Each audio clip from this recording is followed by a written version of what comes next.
Halo teman-teman semua, selamat datang kembali di kuliah untuk pemula filsafat politik. Nah, hari ini kita akan membahas kembali seorang pemikir filsafat politik ya, seorang filsuf Jerman yang sering disebut sebagai penerus tradisi critical theory atau teori kritis. Namanya adalah Jürgen Habermas. Jürgen Habermas ini itu terkenal dengan gagasannya tentang ruang publik dan demokrasi yang deliberatif.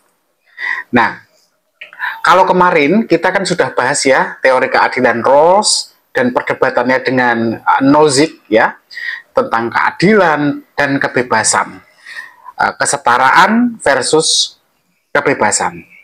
Nah, maka Habermas ini mengajak kita untuk melihat demokrasi bukan dari sisi keadilannya, bukan dari sisi kebebasannya, tapi dari sisi komunikasinya. Pertanyaan Jürgen Habermas itu sebenarnya sederhana. Dia bertanya, bagaimana mungkin rakyat bisa berdaulat kalau mereka tidak punya ruang untuk berdiskusi secara bebas. Nah, teman-teman, Habermas ini melihat demokrasi yang sehat itu bukan cuma soal memilih nyoblos 5 tahun sekali. Demokrasi lebih dari itu. Dia butuh ruang setiap detiknya di mana warga bisa bertukar pendapat, bisa saling mengkritik, dan bahkan membentuk opini publik yang rasional. Nah, ruang itulah yang kemudian oleh Jürgen Habermas disebut sebagai ruang publik.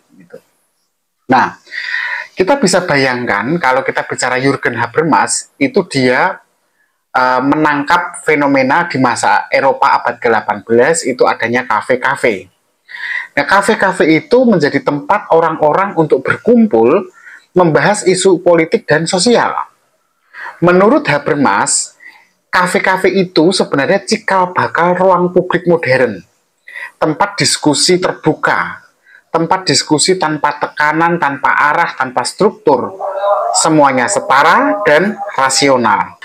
Tentu saja, zaman sekarang, ruang publik sudah bergeser. Kafe-kafe masih ada, tetapi tidak melulu kafe-kafe itu menjadi ruang publik saja. Ada ruang publik lain. Orang dulu berdebat di kafe, mungkin sampai hari ini ya, atau berdebat di koran. Koran itu juga sebuah teks sebagai ruang publik ya. Tapi hari ini, itu kita banyak berdiskusi atau bahkan berdebat sengit, itu di media sosial. Contohnya, di Twitter, ramai sekali di X ya, kalau sekarang namanya. Facebook, di TikTok. Itu semua jadi arena baru sebenarnya untuk ruang publik. Cuman ruang publik yang dalam bentuk yang digital, yang maya, yang tak terlihat tetapi nyata. Nah, pertanyaannya, apakah media sosial benar-benar sebagai ruang publik memperkuat demokrasi atau justru melemahkan demokrasi? Di satu sisi tentu saja harus kita akui media sosial membuat suara siapapun bisa terdengar.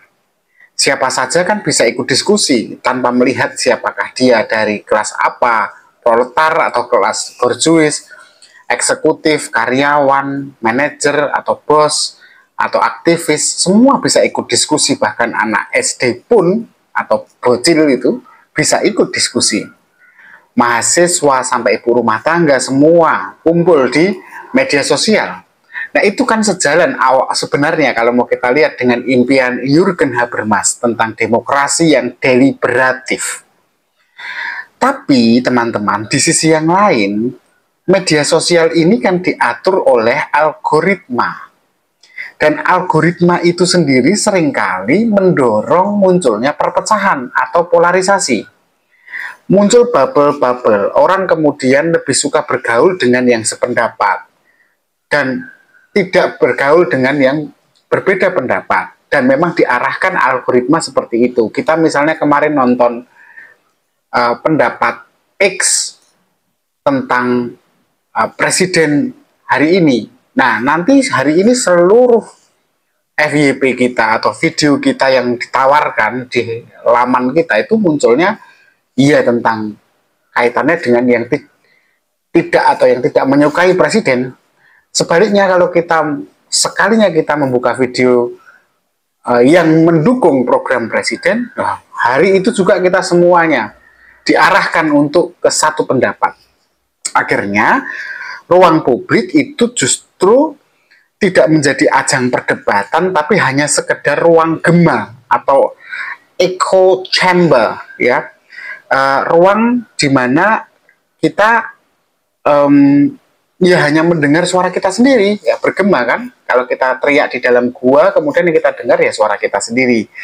Kita mendengar apa yang ingin otak kita dengar, bukan apa yang otak kita harus dengar juga, gitu. Nah, padahal diskusi yang rasional itu kan harusnya tidak seperti itu. Harus ada perbedaan di situ, harus ada dialektika di situ. Nah, seringkali diskusi yang rasional akhirnya dikalahkan oleh tadi ya, karena semakin bubblingnya tadi itu kuat, emosi meningkat. Kemudian yang terjadi adalah hoax. Orang mempertahankan pendapatnya dengan cara yang tidak baik demi keyakinannya tetap benar.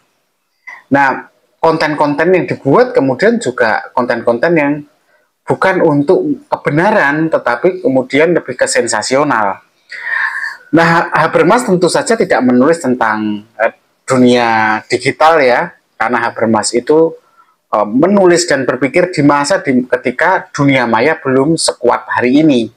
Habermas belum mengenal sepenuhnya Facebook atau TikTok, tapi ide Habermas itu sangat relevan, yaitu bahwa demokrasi itu butuh diskusi publik yang sehat, bukan sekedar kebisingan digital. Kalau opini publik saja dikuasai oleh algoritma, yang algoritma juga nggak bisa lepas dari uang iklan, AdSense, maka demokrasi kemudian kehilangan rohnya. Orang membuat tayangan video untuk memperbaiki demokrasi atau untuk mendapatkan AdSense dari situ. Sehingga kadang-kadang yang kira-kira tidak disukai orang ya tidak usah dibuat videonya. Yang penting yang disukai orang. Nah, masalahnya yang disukai orang ternyata sama sekali tidak dibutuhkan untuk demokrasi yang sehat. Nah, kritik pada Habermas tentu saja ketika dia menelurkan pikirannya tentang demokrasi deliberatif dan ruang publik adalah tentang dia dianggap pada masa itu terlalu idealis. Mengapa kok orang berpikir Habermas terlalu idealis atau utopis ya? Karena begini, Habermas kan karena orang-orang itu berpikir bahwa tidak semua orang itu bisa atau mau berdiskusi secara rasional. Padahal politik itu selalu ada unsur emosinya di situ, ada unsur identitasnya, sehingga konflik itu menjadi sesuatu yang khas dalam politik. Politik tidak selalu harus rasional. Nah, padahal dalam pikiran Habermas, politik itu ya harus rasional.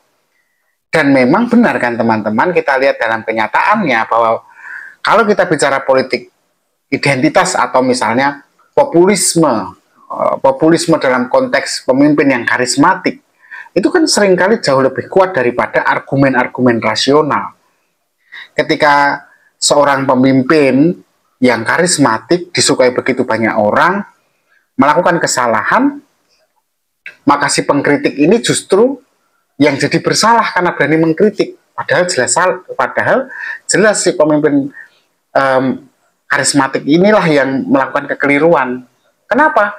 Karena memang politik itu sendiri tidak rasional sebenarnya. Orang memilih itu bukan karena pemimpin ini kompeten atau kapabel, tetapi dia memilih karena dia suka pemimpin ini. Nah, namun saja tetap ya, Habermas itu sudah memberi kita pengingat yang penting bahwa demokrasi ini bukan hanya soal prosedur, soal ritual 5 tahunan, tapi juga soal komunikasi. Kita harus menjaga selalu ruang publik agar tetap terbuka, tidak terpecahkan oleh algoritma, selalu inklusif, ya, tidak elitik, dan tidak hanya dikuasai oleh Iya, apa yang disukai orang, tapi yang apa yang dibutuhkan orang. Jadi kalau kita melihat perdebatan panas di media sosial, mungkin teman-teman merasa benci dengan itu ya, ruwet sekali sih di media sosial, tapi justru itulah ruang publik yang sehat, di mana setiap orang berargumen, saling berbenturan, tapi juga saling mendengarkan, saling teriak, tapi juga saling memberi kesempatan.